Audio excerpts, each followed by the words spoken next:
श्रीमद् भगवत गीता में श्री कृष्ण भगवान कहते हैं, निरंतर कर्तव्य कर्म करते रहें। अगर एक दिशा में हम कुछ प्राप्त ना कर पाए तो दूसरी दिशा में प्रयत्न करें, अवश्य सफलता मिलेगी। ग्रह दशा बेशक अच्छी ना हो, परंतु मन की दशा अच्छी करें। मालवा देश के राजा थे यशोवर्मा। उनकी आदत पड़ गई थी कि बात बात में राज ज्योतिषी को साथ रखते थे।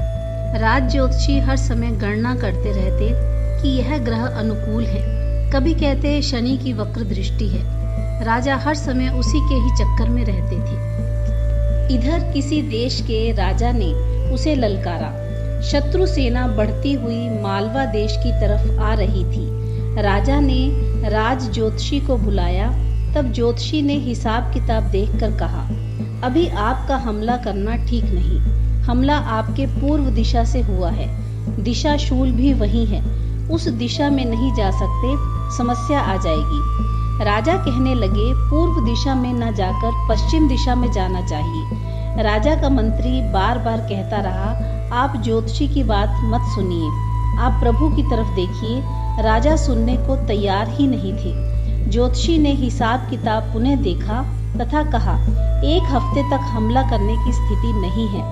राजा उनसे पूरी तरह सहमत हो गए। राजा यशोवर्मा और ज्योतिषी भास्कर अभी थोड़ी दूर ही चले थे कि एक किसान सामने से आता दिखाई दिया। ज्योतिषी ने पूछा, भाई इधर कहाँ जा रहे हो? किसान बोला, साहब इधर हमारे खेत हैं। ज्योतिषी ने कहा, इधर नहीं जाना, इधर जाने से नुकसान हो सकता है, जरा हाथ दिखाओ, इधर आओ।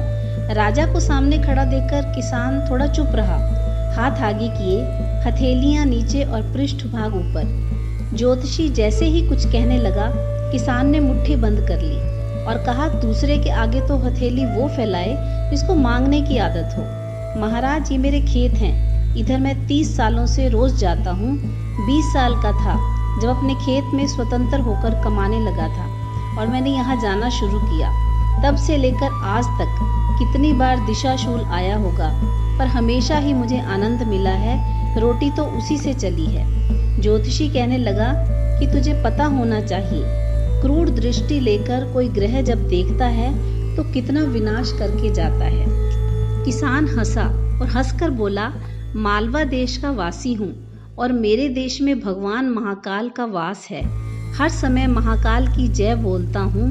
भगवान ने तो मुझे कर्म करने के लिए प्रेरित किया है।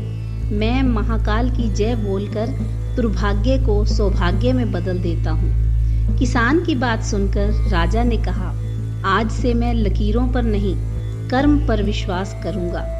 राजा के मुंह से जय महाकाल की आवाज आनी शुरू हुई।